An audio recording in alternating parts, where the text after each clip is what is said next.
Ready, start. It cannot enlarge the scope of legislation or intention when the language of provision is plain and unambiguous. Full stop. It cannot add or subtract words to a statute or read something into it which is not there. Full stop. It cannot rewrite legislation, full stop. It is only necessary to determine that there exists a presumption that the legislature has not used any superfluous words, full stop. It is well settled that the real intention of the legislation must be gathered from the language used, full stop. It may be true that use of the expression single inverted comma shall or may single inverted comma clause is not decisive for arriving at a finding as to whether statute is directory or mandatory, full stop. But the intention of the legislature must be found out from the scheme of the act, full stop. It is also equally well settled that when negative words are used, the courts will presume that the intention of the legislature was that the provisions are mandatory in character. Full stop. Question arises that whether there can be an iota of intent of any legislature to leave an aggrieved person remediless, which is wholly against the principle of natural justice and procedure established by law. Full stop. The interpretation of a statutory enactment is not a mechanical task. Full stop. It is also not based on mathematical formula. Full stop. While interpreting an statute, the intent of the legislature is to be discovered.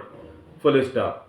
The words used slash imbibed in the statute are the foremost reliable source of the meaning and intent of any writing. Full stop.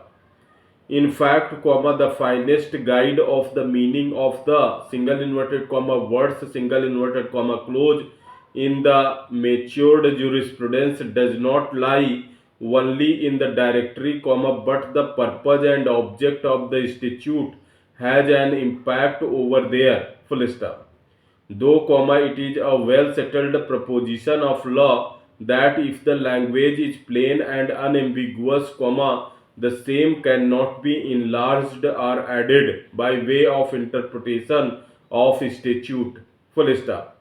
The words in a statute neither can be subtracted nor can be added, but even then the intent of legislature is the supreme goal to be achieved slash interpreted, full stop.